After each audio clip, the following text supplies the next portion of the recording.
Greetings from Snake Mountain Boat Works on Wednesday, October 5, 2022. Yes, we are back, updating the Higgins once more. And at this point, I would not blame him and his wife if the owners are a little shell-shocked at this point. But have faith. What we will return to you is the most beautiful Higgins there ever was, and a Higgins with the stiffest bottom that there ever was. So I'm going to hand it over to Joe to talk to you about the transom repair that we've done, or I should say replacement, and all those toothpicks. Yeah, so as I was cleaning up the transom after I got all the plywood off, there was some black goo on the back frame here. And as I was trying to clean it out, I noticed it was actually holding the whole piece together.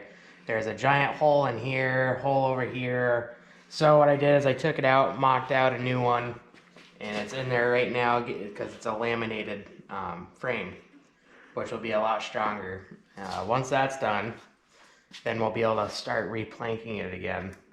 But yeah, this is that same black stuff, right? Yeah, whatever it is. It's like a glue / tar. I have no idea what it is. It's not hard, but it's really flexible. But that top bow looks solid. Oh yeah, the top is very, very solid. But I started going through and filling their bilge stringers with white oak blocks, and I'm working right now on the sister blocks to go on each side of it. Right now I'm making them just a little proud so I can sand all of them in so that way it has the same contour as the bottom. But we're getting there. I'm halfway up on that side, minus one plank here. That's got a sister up on this. But once I get everything fitted, it'll come back out labeled and get a bunch of coats of clear penetrating epoxy sealer, that's Smith's. And once that's done and cured, I will be 5200ing it all together with carriage bolts going through to squeeze it all together, so that way it's really going to be strong and sturdy. There won't really be a whole lot of flex to it. It will cut through the water like it's never cut through the water before.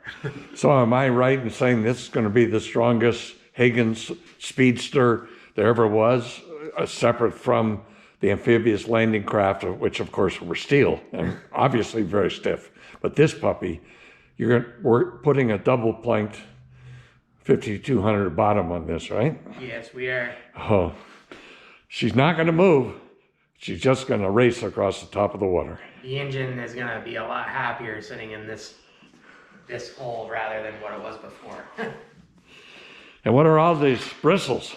We finally got them all toothpicked, minus the last little spot where I was working earlier, and Rick wasn't able to get there. But it's all hardwood toothpicks filled in every single screw hole that were there. 7 boxes? 7 boxes. And don't forget the screws that were holding this whole thing together were 14s. Every screw was a 14. A 14? A 14. So there's an average in every hole, on average, at least 5 toothpicks per hole. Well, but you have to do this. I keep getting queries from people working on their boats saying, can't I just drill out the hole a little bit larger and sink a larger screw in? The answer is no.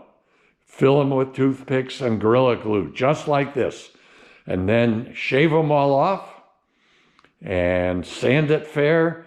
And now you've got something to put the proper sized silicon bronze, never, ever, ever stainless steel below the waterline screws that will hold and bite and continue biting for a long, long time. So she's coming along. In truth, she looks a whole lot better than she did at the last update. And just think, the next update, you'll be seeing skin. So that's our update for today, Wednesday, October 5, 2022, on our 1947 Higgins Speedster. Thank you so much. Bye-bye for now from Snake Mountain Boat Works.